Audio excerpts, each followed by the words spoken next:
Muy bien. Entonces estábamos diciendo de que todas las personas adultas mayores son distintas, ¿no es cierto? Que algunas son completamente independientes y otras van a necesitar asistencia permanente incluso para actividades cotidianas básicas. Entonces la salud es fundamental para que podamos vivir bien durante la vejez. Muy bien, ¿y qué influye? ¿Qué influye? Es importante recordar qué influye en la salud de las personas de edad avanzada, ¿no? Ahí tenemos que distinguir que hay dos tipos de factores. Los factores individuales, que tienen que ver con el comportamiento, los estilos de vida saludables, ¿no? Estos cambios degenerativos que vamos teniendo con la edad, como son la arteriosclerosis, las enfermedades degenerativas a nivel articular, la misma genética, ¿no? La misma genética que ya viene determinando la máxima edad genética que podemos nosotros tener. Y las comorbilidades que traiga cada uno de estos tipos de pacientes. Pero también vamos a ver los factores ambientales, ¿no? Como son, por ejemplo, en la vivienda, ¿no? Si necesita o no necesita algún tipo de dispositivo para desplazarse, silla de ruedas, muletas, cómo se está desenvolviendo desde el punto de vista social, ¿no? Si puede o no el paciente también acceder a un transporte que pueda movilizarlo. Entonces, todo esto que estamos mencionando acá como influencia en la salud de este tipo de personas, obviamente la vamos a nosotros registrar en nuestra historia clínica, ¿no? Y vamos a ver cómo.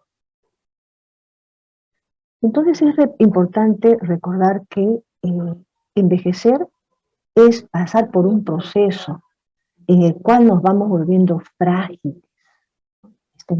Frágiles. ¿Qué significa frágil? ¿No? Que vamos a disminuir nuestra capacidad de reserva y vamos a volvernos vulnerables frente a la enfermedad y a la muerte. Eso significa el envejecimiento. Y la pandemia ha hecho notar, pues, ¿no? de manera clara y de manera, pues, muy evidente, muy palpable y muy triste, que recuerdan ustedes en la primera, segunda ola, quienes fueron afectados de una manera mortal han sido los pacientes adultos mayores y los otros llamados vulnerables, ¿no? Como las comorbilidades, enfermedades crónicas. Entonces, pues es importante que nosotros recordemos que cuando somos jóvenes, como ustedes, tenemos una buena capacidad de respuesta frente a las agresiones, ¿no? Tenemos una buena reserva funcional, tenemos vitalidad. Pero conforme pasan los años, esta capacidad de respuesta, esta reserva funcional va disminuyendo y nos volvemos frágiles, influenciados solamente por factores genéticos, factores ambientales y por cambios fisiológicos que se van dando y después se traducen en lo que vamos a recordar en el examen físico. Esta fragilidad va de la mano con la vulnerabilidad. ¿Y qué significa esta vulnerabilidad? ¿No? Que frente a cualquier demanda o estrés, alguna enfermedad, algún accidente, aumenta el riesgo de complicaciones, progresivamente va declinando el estado de su salud y obviamente no se puede recuperar el paciente y fallece. Entonces fíjense cómo este aspecto de la fragilidad y la vulnerabilidad se vio muy evidentemente durante la pandemia, como decía, en la primera y segunda ola. Y miren, este tema no es un tema simplemente de expresar o de transmitir algún tipo de experiencia, no. Ya la Organización Mundial de la Salud incluso tiene una publicación que es el Informe Mundial sobre el Envejecimiento y la Salud, que está muy interesante desde el punto de vista de salud pública. Y también nosotros como país tenemos una norma técnica de salud, entre otras, una para la atención integral de salud de este grupo de personas adultas mayores. Entonces, se clasifica a la persona adulta mayor en los siguientes digamos, tipos, ¿no? Primero, la persona adulta mayor sano.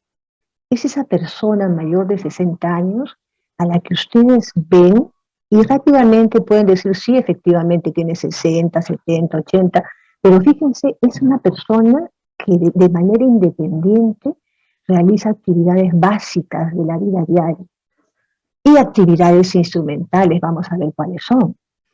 Entonces, esa persona que ustedes a lo mejor tienen algún familiar, abuelito, tío, etcétera, que lo ven y se les ve pues saludable, ¿no? Es una persona que las características físicas, mentales y sociales van de acuerdo a su edad. Después viene el otro tipo, que es la persona adulta mayor enferma. Esta persona es una persona por encima de 60 años, pero que ha presentado algún problema de salud, sea agudo, sea crónico, que no lo invalida, no lo discapacita. Por ejemplo, una persona más de 60 años que puede hacer a lo mejor una diarrea aguda o diarrea crónica o a lo mejor una neumonía, lo ingresan al hospital o va a la consulta, sale de alta y nuevamente se reincorpora a sus actividades diarias, ¿no? Ha sido un episodio, digamos, de enfermedad, pero que no lo ha discapacitado. Ha sido atendido en un sistema de salud convencional y no ha requerido mayor intervención, más que por el problema que lo aquejó en ese momento. El otro tipo es la persona adulta mayor frágil. ¿Qué significa este tipo de paciente, ¿no? Es el paciente, es la persona que tiene riesgo de volverse dependiente. O sea, va a verse afectada su función. Y este paciente puede llegar a una situación de discapacidad. Este grupo de personas tiene alto riesgo de sufrir los llamados síndromes geriátricos. Ustedes dirán, pero ¿por qué estamos viendo esto? Porque justamente en este grupo de personas que las identificamos correctamente, vamos a trabajar la valoración geriátrica integral. Entonces, ¿cuáles son estas personas? Aquellas que cumplen alguna de estas condiciones, ¿no? Por ejemplo, en cuanto a criterios médicos, un paciente que tenga un desorden cerebrovascular con secuela, una enfermedad de Parkinson, insuficiencia cardíaca, a lo mejor insuficiencia renal, o que tenga una enfermedad terminal, ¿no? Que tenga una neoplasia, que sea metastásica avanzada, o que tenga demencia. Una persona adulta mayor frágil también es aquella que ha sido hospitalizado recientemente o que consuma 3 o más medicamentos, o sea que tenga polifarmacia, que haga uso de la polifarmacia, o que tenga un deterioro cognitivo o depresión. Miren, basta que tenga uno de estos criterios para que se transforme en un adulto mayor frágil. O a lo mejor un paciente mayor de 80 años que esté recluido en un domicilio de sus instituciones, ¿no? Pacientes que ya están de edad tan avanzada que, bueno, ya ni lo sacan de casa y están prácticamente recluidos. O pacientes que hayan enviudado recientemente, que sean incapaces de realizar actividades básicas de la vida diaria, que ya las vamos a ver. O que sean pacientes de escasos recursos, que tengan problemas de vivienda, etc. Entonces, como ven, existen criterios, ya los hemos mencionado, desde médicos hasta sociales, que van a afectar, digamos, la clasificación de este paciente y lo va a volver paciente adulto mayor o persona adulta mayor frágil. Como habíamos dicho, este grupo de pacientes bien identificado es a quien vamos a aplicar la valoración geriátrica integral para poder priorizar qué problemas tenemos que enfrentar, cómo vamos a actuar y cómo vamos a seguir a este tipo de pacientes. El otro tipo es el paciente geriátrico. Y el paciente geriátrico requiere que cumpla 3 o más criterios que vamos a definir a continuación. Que tengan más de 80 años, que tengan varias patologías relevantes, por ejemplo, hipertensión, diabetes, demencia, que tengan un proceso o una enfermedad que lo discapacite, o los vuelvan dependientes. Por ejemplo, la misma secuela del problema cerebrovascular, o a lo mejor una demencia, o a lo mejor una enfermedad de Parkinson, que tenga una patología mental acompañante o predominante. Una de ellas es la demencia, otra la depresión severa, o que tenga problemas sociales, a lo mejor abandono social, que esté relacionado con su estado de salud. Este grupo de pacientes que cumple 3 o más de estos criterios son tributarios de atención especializada y una evaluación geriátrica. Y fíjense quienes ya están acudiendo a los diferentes hospitales, están viendo en los servicios de hospitalización que más del 30% son pacientes de este grupo. Miren, en un estudio que hizo Cayetano ya hace más de 10 años, entre el 30 y 35% de los ingresos en ese hospital correspondía a este grupo de pacientes, ¿no? Personas que tenían la clasificación de pacientes geriátricos. Entonces, miren, estamos ya diferenciando el adulto mayor sano, el adulto mayor enfermo, el adulto mayor frágil y el geriátrico. Muy bien. ¿Por qué es importante, habíamos dicho? Porque ellos tienen un formato de historia clínica diferenciado. Y eso está también escrito en la norma técnica de la historia clínica de nuestro país, elaborado por el Ministerio de Salud. Esta historia clínica diferenciada en el adulto mayor tiene características interesantes que vamos a desarrollar en un momento, ¿no? Que aborda al paciente desde el punto de vista biológico. ¿Qué es lo que están haciendo ustedes en este momento? ¿No? Tomando datos, etcétera, viendo el motivo del ingreso del paciente, la enfermedad de fondo, etcétera, ¿no? Ese es el abordaje biológico. Pero también en este formato de historia clínica del paciente adulto mayor se ve el estado psicológico y la situación social a través de la valoración geriátrica integral. Entonces, la definición del BGI, de valoración geriátrica integral, es un proceso de diagnóstico multidimensional, o sea, vamos a evaluar al paciente desde varios puntos de vista, e interdisciplinar, o sea, requiere la participación de un equipo de trabajo. Vamos a poder nosotros identificar, describir y medir cuáles son esos problemas físicos, funcionales, psicológicos y sociales que puede presentar nuestro paciente. ¿Para qué? Para poder establecer un plan de trabajo que pueda, digamos, prevenir que este paciente se deteriore más.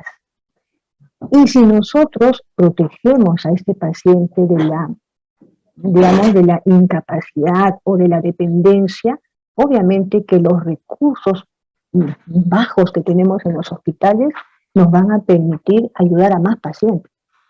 Pero si no los identificamos, no los valoramos y no elaboramos un plan de trabajo que prevenga, digamos, que este paciente se vuelva un paciente dependiente, obviamente que los recursos van a ser menores para poder ofrecerles a este grupo de pacientes. Y vamos a disminuir la cantidad de atenciones de ellos. Entonces habíamos dicho que vamos a hacer la valoración clínica o biológica. Ahí están considerados los datos biomédicos que vamos a revisar. La valoración funcional, que tiene que ver con la capacidad del paciente o de la persona adulta mayor de realizar actividades básicas de la vida diaria y actividades instrumentales de la vida diaria. La valoración mental, para ver cómo está la función cognitiva y cómo está la función afectiva. Y la valoración social. Esta última valoración, desafortunadamente, no se realiza como corresponde, ¿no? En los países desarrollados, como los países europeos, identifican muy bien este aspecto y establecen, pues, medidas de ayudas, estrategias que permitan ayudar a este grupo de pacientes, ¿no? Desde el punto de vista de las redes de apoyo, recursos económicos, viviendas, acceso a los servicios de salud, etc. Nosotros en el país podemos decir que esta valoración social la realizan, digamos, de mejor manera, tanto el Hospital de la FAP, el Hospital Naval y parte de la Seguridad Social. A nivel del Ministerio de Salud estamos limitados en este sentido. Se hace una valoración muy básica, pero no se llega al objetivo, ¿no? Que es poder ayudar a los pacientes como corresponde en estos aspectos. Muy bien. Respecto a la valoración clínica, la valoración biológica, la validación biomédica tradicional, o sea, lo que estamos viendo ahora en esta parte del curso, es una historia clínica inicial, la primera parte es igualita a la que estamos trabajando, ¿no? Vamos a ver ahí la ectoscopía, la anamnesis con todas sus partes, el examen físico, el plan de trabajo que estamos aprendiendo, ¿no? Ahí vamos a ver si es la anamnesis directa o indirecta, vamos a ver la afiliación, vamos a desarrollar la enfermedad actual con todas las partes, el tiempo de enfermedad, la forma de inicio, el curso, síntomas y signos principales, el relato de la enfermedad actual, las funciones biológicas, los antecedentes, etc. Entonces es una historia en esta parte, es común para todos los pacientes. El examen físico igual, ¿no? Vamos a tener el examen físico con las funciones vitales, el examen general y el examen regional, con todas sus partes. Ahí tampoco va a haber diferencia.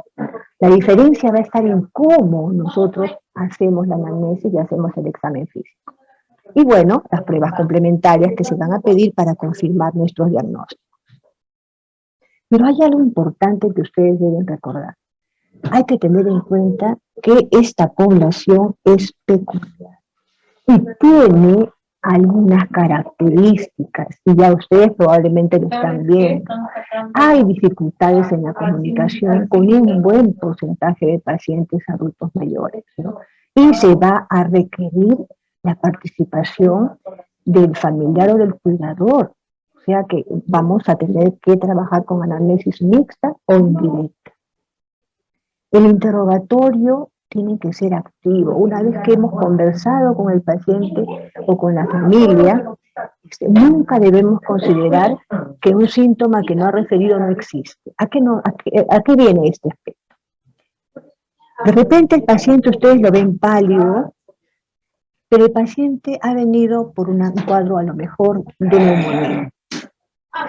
Ustedes ya están viéndolo al paciente, pero no les refieren para nada a la palidez. Tienen la obligación de preguntar, ¿no? ¿Desde cuándo está el paciente así, con esa coloración pálida? El paciente se agita, el paciente tiene disnea, el paciente se marea cuando se sienta, de tal manera que ustedes tienen que buscar la información. ¿Ya? La ectoscopía y el acercamiento al paciente, el estar interactuando con el paciente, nos permite justamente poder captar estos síntomas que de repente él no nos va a referir. No asumamos que no existe, sino que tenemos que hacer activamente el interrogatorio. Y preguntar siempre, ¿no? Si cada síntoma tiene una repercusión funcional. A ver, de repente les va a referir el paciente, se está quejando mucho de coxalgia, ¿no? Dolor a nivel de la cadera. Y dígame, ¿camina? ¿Está limitado? O por esta razón el paciente está en cama muchos días. Y el haber estado en cama muchos días puede haber generado úlcera por presión. Entonces miren que no debemos dejar pasar por alto estos aspectos. Por otro lado, de repente el paciente les va a dar mucha información y les va a referir múltiples quejas, ¿no? A lo mejor les puede decir, les puede referir problemas articulares, pero también problemas asociados a lo mejor a anemia, o a lo mejor también problemas asociados a incontinencia, etcétera. Y ustedes tratan de hacer unidad clínica y dicen, oh caramba, se me da, me pierdo porque no puedo hacer una correlación. Un momentito, en ellos hay que pensar que pueden tener comorbilidad, o sea, varias patologías que estén ahí larvadas, que a lo mejor no son evidentes, Pero ustedes con el interrogatorio y con mucha paciencia van a poder diferenciar cuáles corresponden a la enfermedad de fondo que viene hoy día y cuáles están asociadas a comorbilidad. Por otro lado, siempre hay que preguntar por incontinencia. Incontinencia urinaria, incontinencia fecal. Es importantísimo en este grupo de pacientes. Referir siempre o preguntar siempre al familiar y al paciente por la medicación que consume. Recuerden que 3 o más medicamentos, el consumo de 3 o más medicamentos ya les está hablando de polifarmacia. De repente el paciente es traído porque lo notan que se duerme todo el día y que no toma líquidos y que no come, etc. Preguntan ustedes por los medicamentos y la familiar les trae, le dice el paciente toma 10, 12 medicamentos. Entonces esa interacción farmacológica puede ocasionar efectos colaterales y no les llamen la atención. Nosotros hemos recibido en los servicios pacientes con trastornos del sensorio y era porque pues tomaban tanto medicamento, ¿no? Y les aumentaban, más síntomas referían, más medicamentos le daban en la consulta. Entonces se les quitan los medicamentos y se les deja con aquello que es básico, de repente para la presión, o de repente para el problema prostático, para la infección, y los otros se los vamos retirando de tal manera que no provoquemos estos eventos asociados a la polifarmacia. Siempre preguntar por hábitos tóxicos. No los refieren, ¿no? De una manera suave, muy discreta, ir preguntándoles para poder obtener la información correcta. O a lo mejor se olvidan.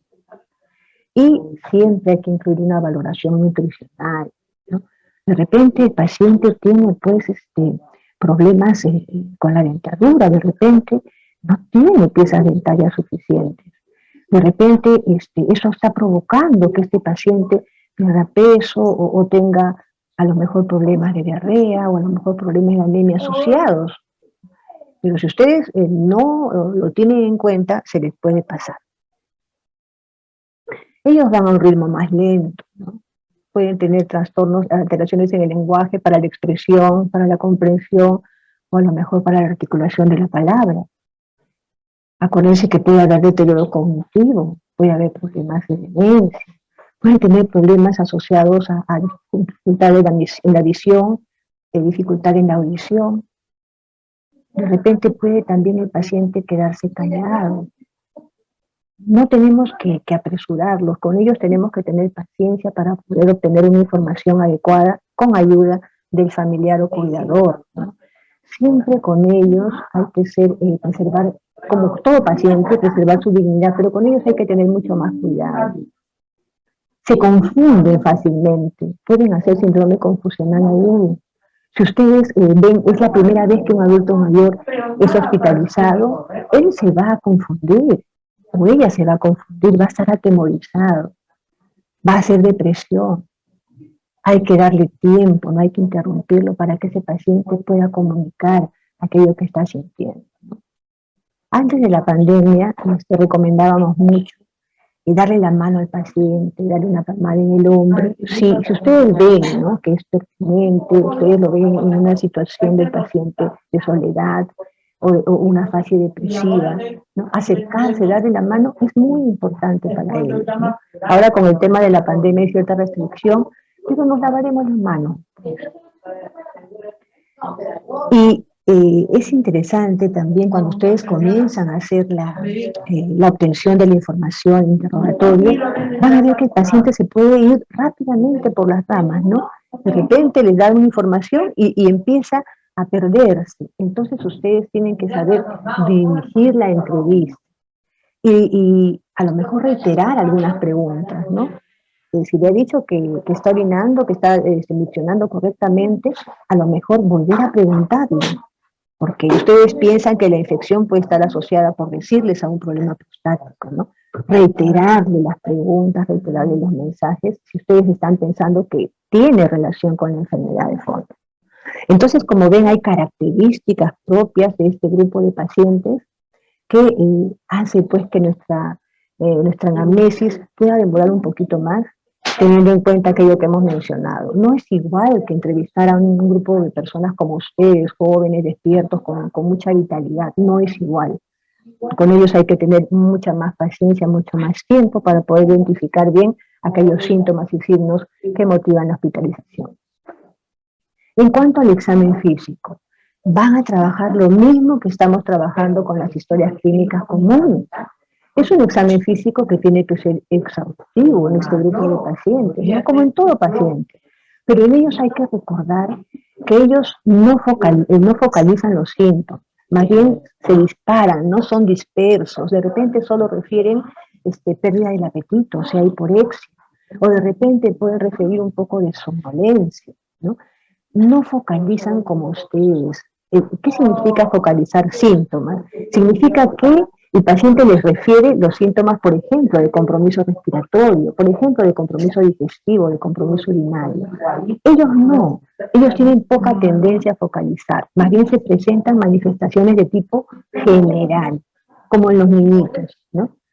Una fiebre sin foco evidente de infección, pero para eso están ustedes, para preguntar cuáles son los focos de infección más frecuentes, respiratorio, urinario, digestivo. Entonces ustedes en ese sentido preguntan y en ese sentido buscan dentro del examen físico qué puede ayudarlos para el diagnóstico. Van a revisar también cómo se evalúa el estado nutricional y el estado de hidratación. Es igual en este grupo de pacientes. Vamos a ver cómo están esos parámetros antropométricos, cómo está el peso, cómo está la talla, y cómo está el estado de nutrición. Podemos asociarlo en la piel, en la lengua, ¿no? Y cómo está la hidratación. En la boca, importantísimo. A veces se pasa por alto y el paciente viene por problema respiratorio, ya solo examino pulmones. No, en estos pacientes hay que examinar todo. El estado de la boca es importantísimo. A lo mejor es edéntulo el paciente, a lo mejor no tiene dentadura y ahí está el problema de su desnutrición, ¿no? Si ustedes no lo observan, no buscan perdón, no lo van a descubrir y no van a poder elaborar un buen plan de trabajo. Hay que ver, a lo mejor este paciente se está cayendo y ustedes lo reciben por fractura, pero no han visto la causa raíz. A lo mejor no está viendo bien el paciente, tiene una catarata y por eso no distingue bien y se va a seguir cayendo. Ustedes le resuelven el problema de la fractura ahora, pero si no han visto o no han identificado esta deprivación sensorial, el paciente va a seguir teniendo este tipo de problemas. Hay que buscar siempre el ortostatismo. ¿Qué significa ortostatismo? ¿No? Yo le tomo la presión al paciente echadito y tiene, por ejemplo, 140/90. Le pido que se siente, espero unos minutos, o le pido que se pare de ser posible, 2 o 3 minutos, le tomo la presión. Y la presión de 140/90 baja a 110/70 o 110/80. Entonces hay hipotensión ortostática. Hay que buscar la causa. Es cierto que el adulto mayor puede presentar la hipotensión ortostática y un buen porcentaje lo presenta, pero igual hay que buscar. A lo mejor tiene otra causa, a lo mejor es diabético, o a lo mejor está sangrando. Entonces eso nos obliga a buscar más información. Cuando hablamos de hipotensión ortostática, cuando la presión sistólica disminuye más de 20 milímetros de mercurio y la diastólica 10 o más. Si baja así en esas cifras, ya ustedes saben que estamos frente a ortostatismo. Igual van a ver ustedes en el examen físico, el examen de piel y las mucosas. Vamos a ver el aparato locomotor, ya ustedes van a desarrollar ese aspecto, pero acá lo importante recordar es que no nos olvidemos de valorar el pie del paciente. Siempre nos olvidamos, ¿no?, de este aspecto. El paciente se le examina desde la punta del pelo hasta la punta del pie. A veces tenemos sorpresas. A lo mejor no hemos visto el pulso pedio y el paciente tiene una arteriosclerosis severa, ¿no?, que está produciendo incluso isquemia. Y vemos en los deditos pues del pie, los sortejos los vemos cianóticos. Y caramba, ya estamos hablando pues de un problema circulatorio severo. O de repente tiene úlceras, heridas ahí, o es diabético, un adulto mayor que ha debutado su diabetes hace poco tiempo, y puede tener incluso ahí su úlcera y un pie diabético y nadie se ha dado cuenta. Igualmente, en los aparatos cardiovasculares y respiratorios pueden haber alteraciones ya asociadas con la edad, por ejemplo, soplos sistólicos por aortoesclerosis, ya lo van a ver eso en el capítulo correspondiente, o a lo mejor ruidos respiratorios patológicos como los crepitantes, que indican compromiso alveolar, pero a lo mejor ellos ya tienen su problema alveolar de fondo por fibrosis. Siempre hay que realizar la exploración neurológica, por lo menos lo básico, ¿no? Y ver si ese paciente puede movilizarse. Un examen físico completo, como el que ustedes ya van a conocer, van a desarrollar y tienen la historia clínica, una plantilla especial para este tipo de ejercicios, hay que hacerlo completo.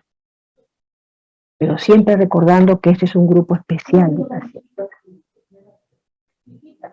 A ver, ¿qué peculiaridades podemos nosotros identificar? La fiebre va a ser poco frecuente en el paciente, ¿ya? Ellos tienen más bien tendencia a ser hipotérmicos. Pueden haber soplos, como hemos dicho, pueden haber ruidos agregados respiratorios y pueden tener algunos reflejos alterados. Entonces hay que tener en cuenta, si no lo encuentro con fiebre, pero tiene compromiso respiratorio, está con expectoración verdosa, pero tiene más bien hipotermia, no voy a dejar de plantear la posibilidad de una neumonía, ¿no es cierto? Entonces, ya ahora sé que hay pacientes que pueden tener neumonía y que no necesariamente van a presentar fiebre. Entonces, y la valoración funcional. Viene la valoración funcional que debe ser parte de nuestra historia. Esto es probablemente lo que vamos agregando a una historia común. En este grupo de pacientes, el valorar cómo se desplaza, cómo realiza sus actividades de la vida diaria o actividades instrumentales de la vida diaria, constituye un indicador del estado de salud. Ustedes probablemente han visto en la familia o en las amistades, oye, la abuelita o la mamá de fulanito tiene 80 años y qué bien, ¿no? Va a sus reuniones, va de compras, cocina, hace sus crucigramas, etc. Es una paciente completamente independiente. Eso valora este aspecto funcional. Y si el paciente o esta persona tiene problemas en cuanto a función, ya está diciéndonos, cuidado, que este paciente puede tener riesgo de muerte y mortalidad e incapacidad y dependencia. Y obviamente, hablando de salud pública, un paciente que no puede valerse por sí mismo consume recursos asistenciales, ¿no es cierto? Y hace que nuestro sistema brinde menor tipo de servicios o menores servicios a otro grupo de pacientes. Por eso también es importante como predictor del consumo de recursos asistenciales. Y ustedes dirán, ¿y cómo se hace esa valoración? Bueno, existen escalas estandarizadas para que los diferentes profesionales puedan hablar el mismo idioma y entender lo que significa, ¿cierto? Por si acaso, en estas escalas nos dicen cómo está la función, pero no nos dicen qué originó este problema de la disfunción o de la dependencia, ¿no? Muy bien, vamos a ver cuáles son. Hay escalas de valoración para las actividades básicas de la vida diaria. ¿Cuáles son estas? Las actividades básicas de la vida diaria son las últimas que se pierden y las primeras que se recuperan. Están lavarse, vestirse, usar los servicios, movilizarse, la continencia fecal y urinaria y la alimentación. Esto es lo básico, ¿no? Son las últimas en perderse. Acá tenemos varias escalas, varios índices. Vamos a ver solamente el índice de cáncer. Qué sencillito. Miren, ahí está. Así de fácil el índice de cáncer.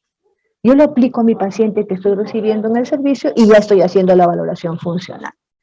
Acá, en esta columna, vamos a colocar las actividades básicas de la vida diaria que hemos mencionado y acá vamos a ver si es dependiente o independiente. Vamos a ver. Por ejemplo, este paciente es independiente para todo, para lavarse, para vestirse, para los servicios, para movilizarse, es continente y se alimenta solo. Entonces, mi diagnóstico funcional es independiente. Por otro lado, este paciente es dependiente en todo. Mi diagnóstico es dependiente total. O de repente tiene 1, 2, 3, 4,